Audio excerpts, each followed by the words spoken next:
Good afternoon, everyone. Welcome to Cottonwood Dairy Virtual Chat. My name is Brittany, and I'm with the Discover Dairy program, and we are so excited that you are joining us today as we get to meet Farmer Tim and, of course, your adorable calves, Daffodil, Daisy, and Zinnia.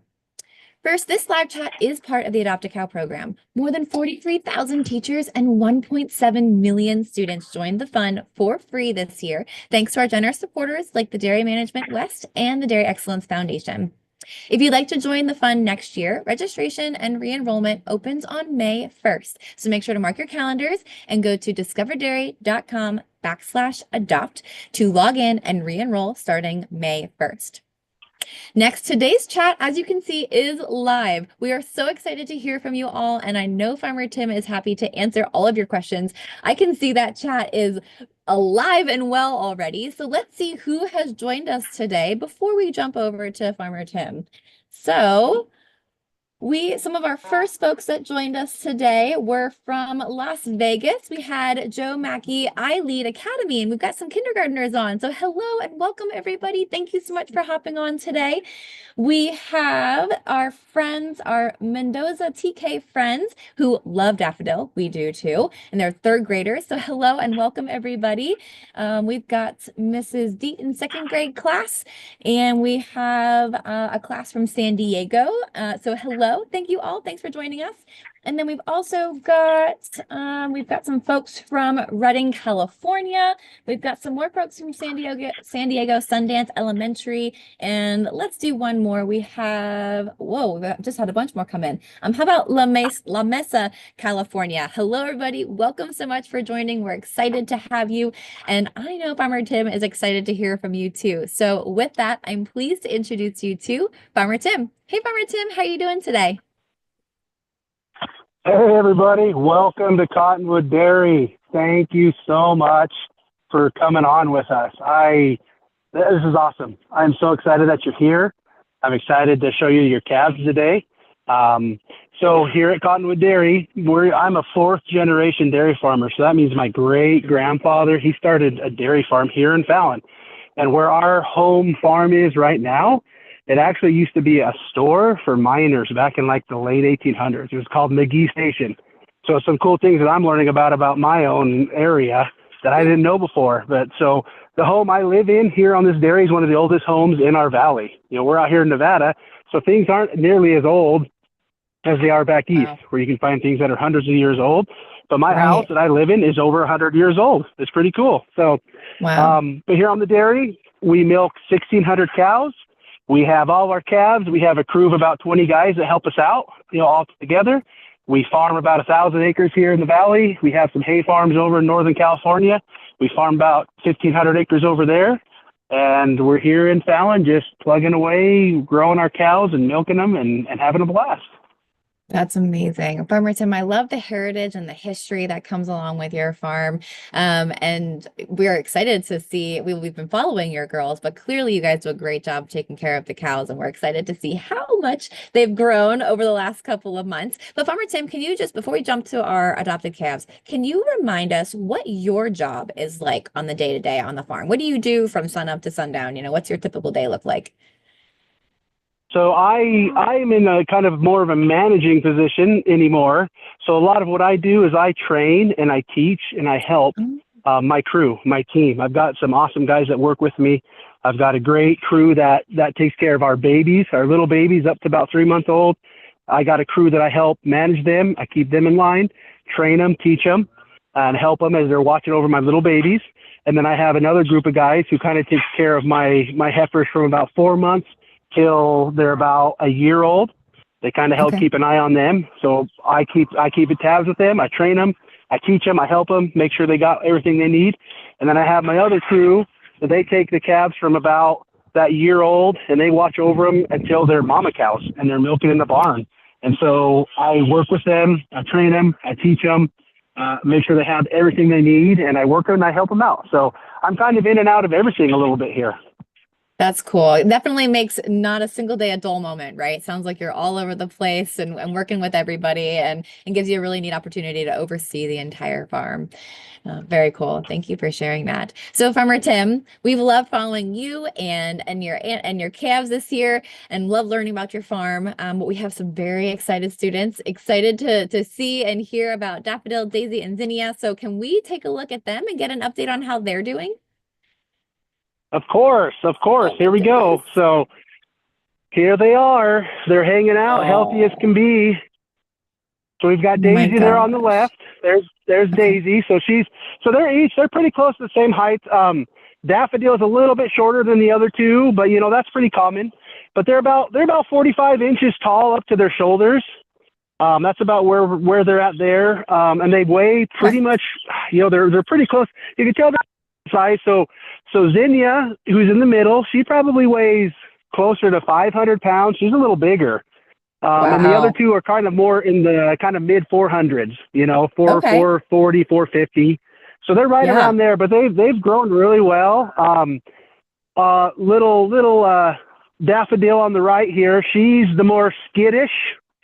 Oh. She doesn't warm up as fast by any means. She's kind of funny like that. She likes to keep her distance.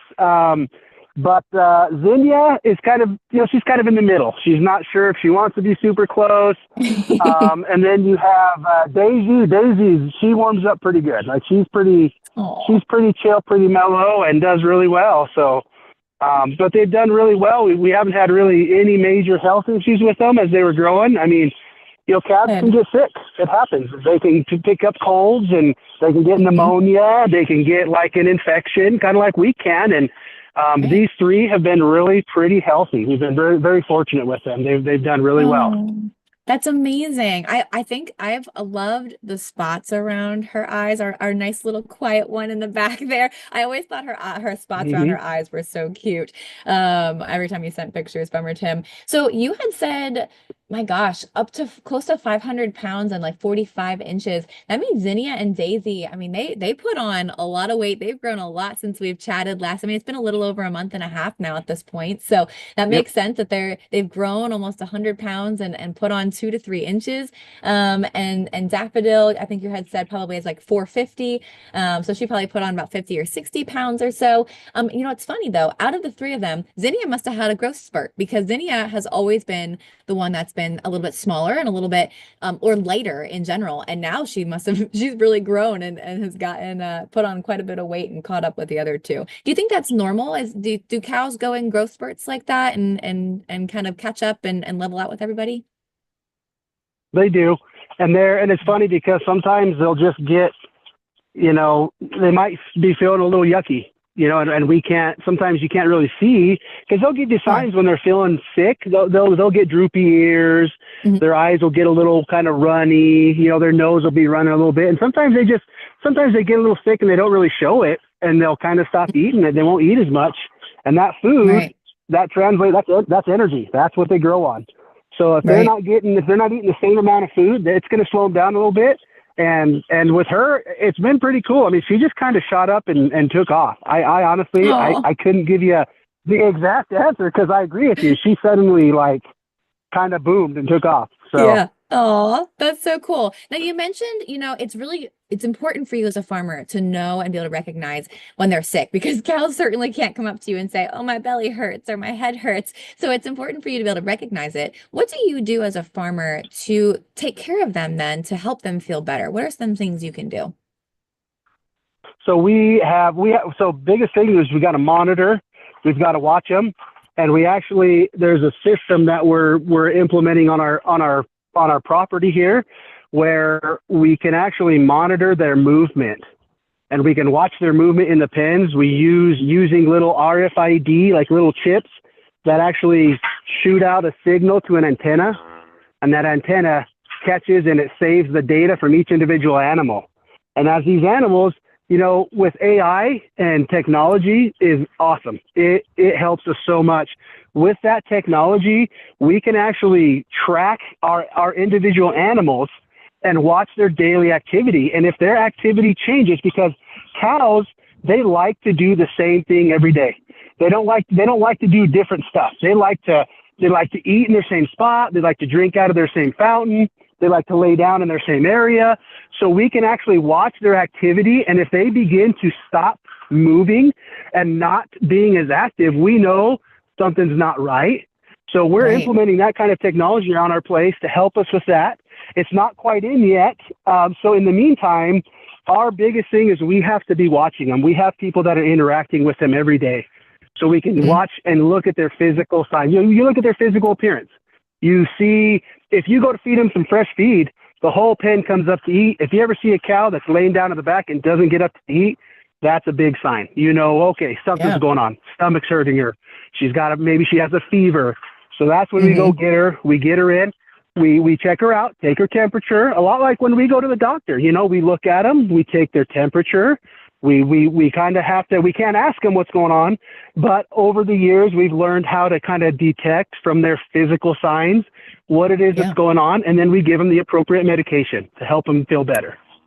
I love that. That's amazing. I mean, you guys are very in tune with them. And I'm pretty sure you guys have a lot of animals on your farm, right? How many like young stock do you have? And then how many milking cows do you have?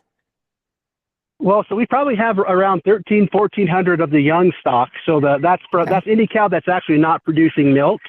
And then milking cows right now, we're right around 1,600 is what we're milking on a daily basis. Yeah. So so we're close to 3,000 animals, or approaching, you know, a little under 3,000 animals. That's a lot of animals to keep track of. So first of all, technology and being able to help you with that is really exciting. And I love that you guys are able to utilize that. But second, I mean, you haven't always had it. So the fact that you guys were just so diligent about making sure there were eyes on every animal at all times and keeping track of them, it shows really great animal care. So thank you, Farmer Tim. We love hearing that. You know, I think seeing larger farms is a common thing out towards you, but I guess if anyone's joining us from the East Coast, maybe not so common. So just to help explain, Farmer Tim is doing a great job, and his team managing all of these animals, even though, and they are clearly like you. Look how close and nosy they are to hanging out with all of us today. They know you. They love you. They're adorable. Yeah. And so as you can see, we have the open lot corral system. So we're pretty fortunate. We have good enough weather that we can let them be out in these open lots where we can keep like their dry manure that they leave in the pens. We can actually fluff it up, give them nice, comfortable areas to lay down in. We've got the big shades that they can hang out under. We don't get a ton of rainfall here in our valley, so we can have these nice big open lots, and it helps them be a lot more comfortable. You know, we don't have to, and we're just fortunate because we just have the right kind of weather. So.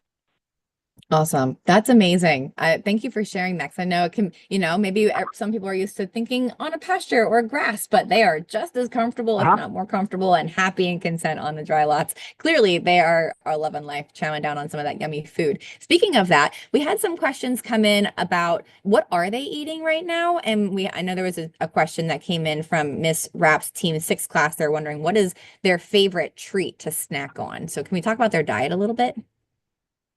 Yeah, so right now, these calves, they don't drink any milk anymore. They're all past the milk stage.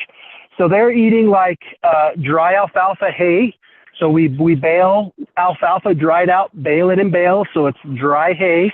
So it's a mixture of that dry hay with what we call a haylage, which is alfalfa it's cut and it's chopped up finely when it's wet and put in a big pit and covered, and it ferments. And that's a haylage mix.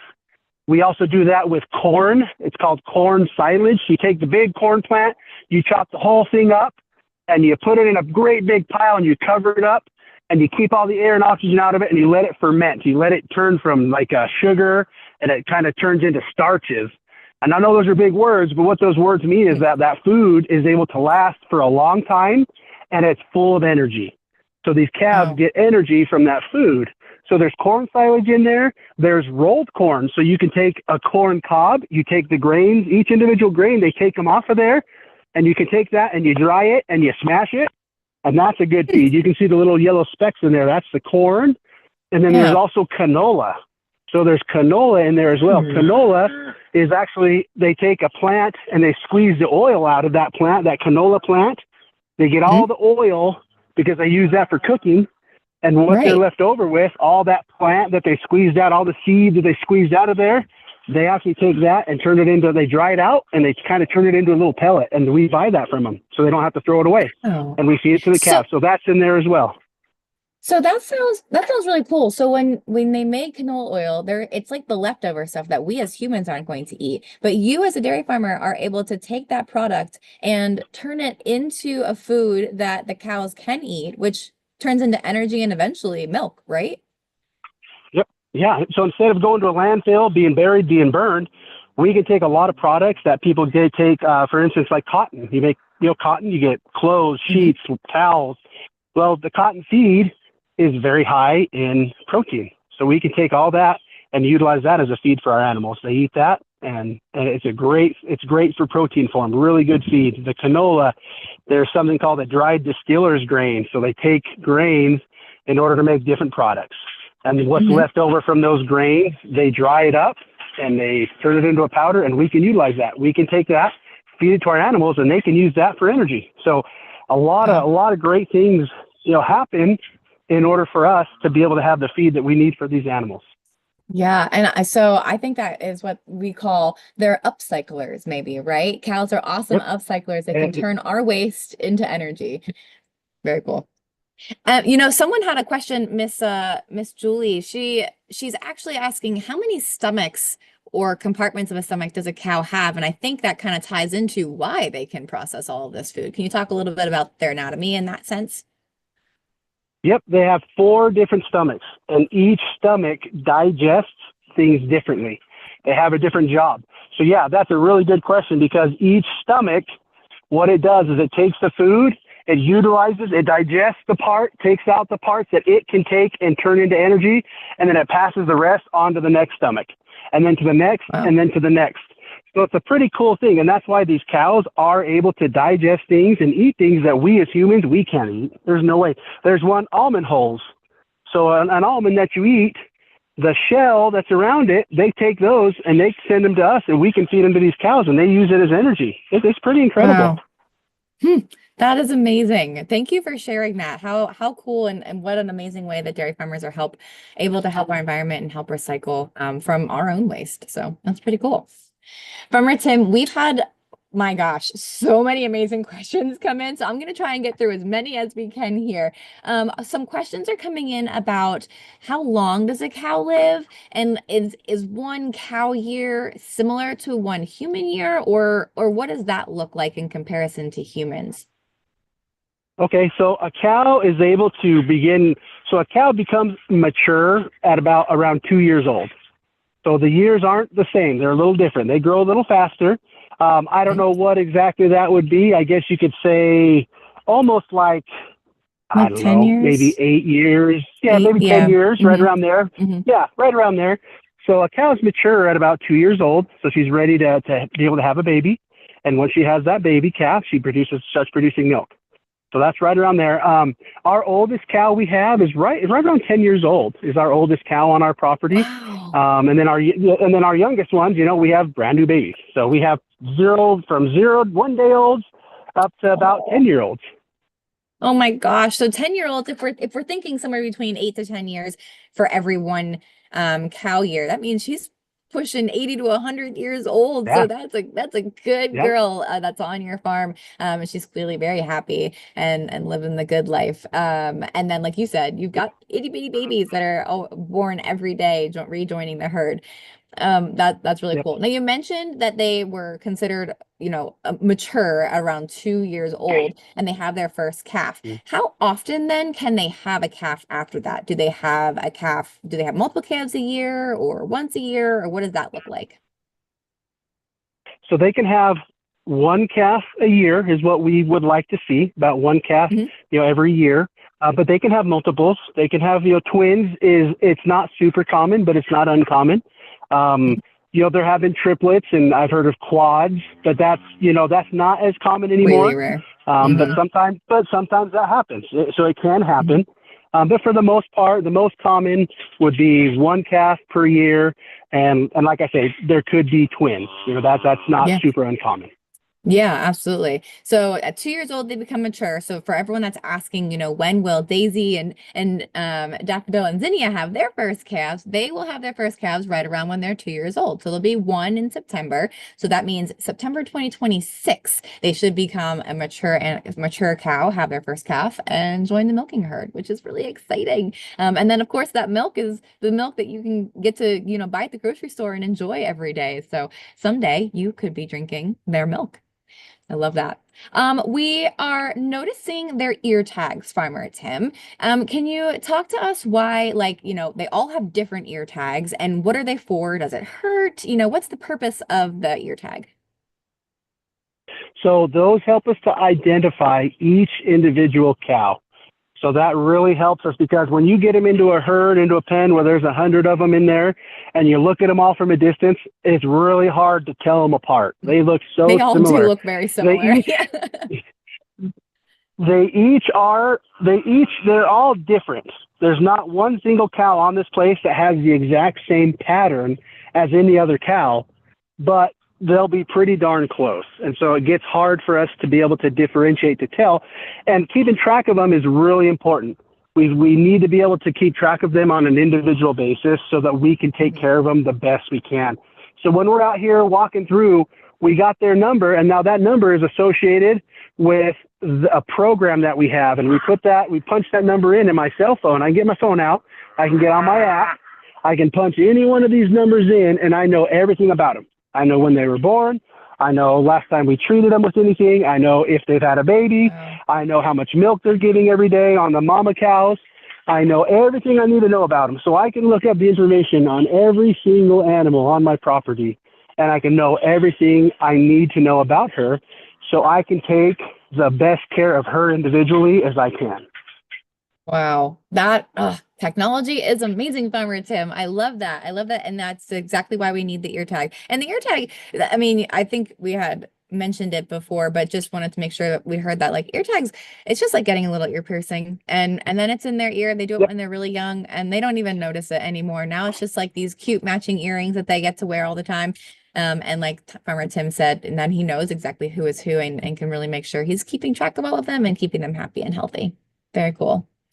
Yep. Let's Yep, see. that's correct. We've got a couple of questions coming in just asking about do they drink water? How much water do they drink? Will they start drinking more water as they get older? What's that like?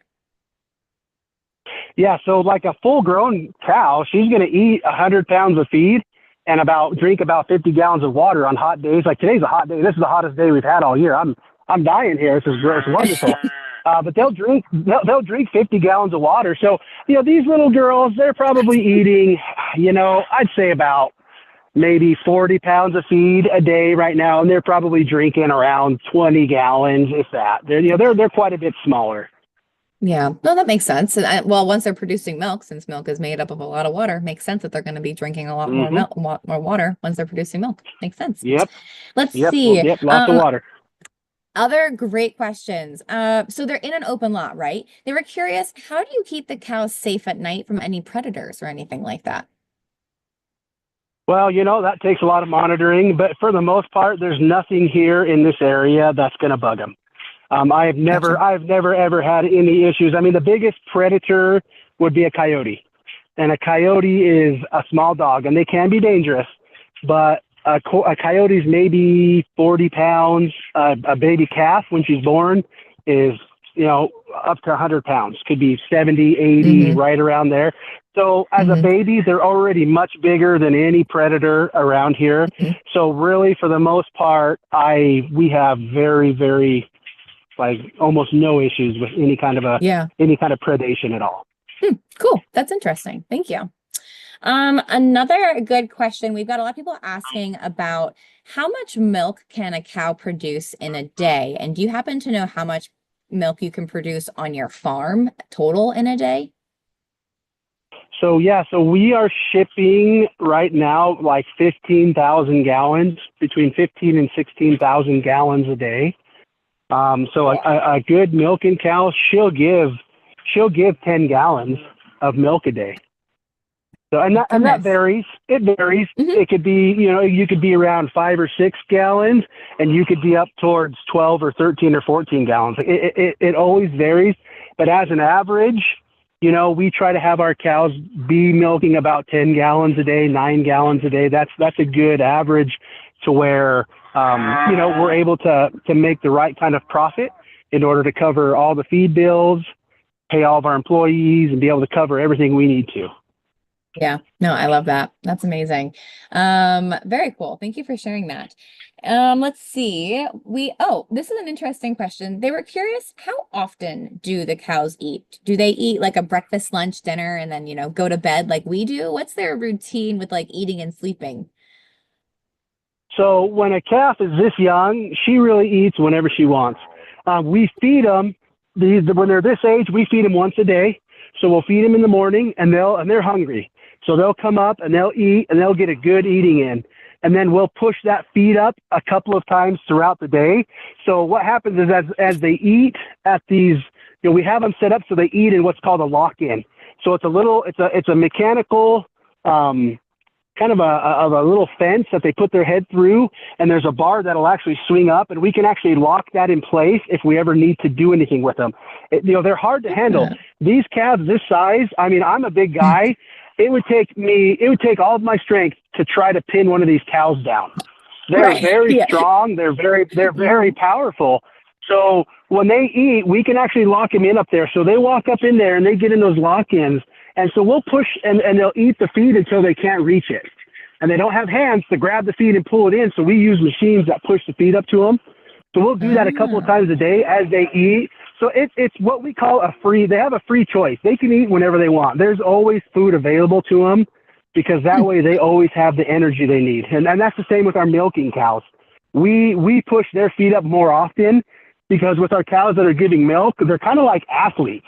They're like the athletes of the bovine world. To produce milk takes so much energy that we want to make sure they have feed all the time so that they can eat Hmm. all the time, so they have everything they need to be able to produce the milk that they're producing. Wow. I love it. You guys have it all taken care of. You know exactly what they're eating, when they're eating. You've got the perfect area for them to be comfortable and stay clean. I mean, they are really clean, and someone had asked, like, how do you keep them so clean? And I mean, they keep themselves clean, but it is part of you grooming the open lot, right? That's what helps keep them clean. It does.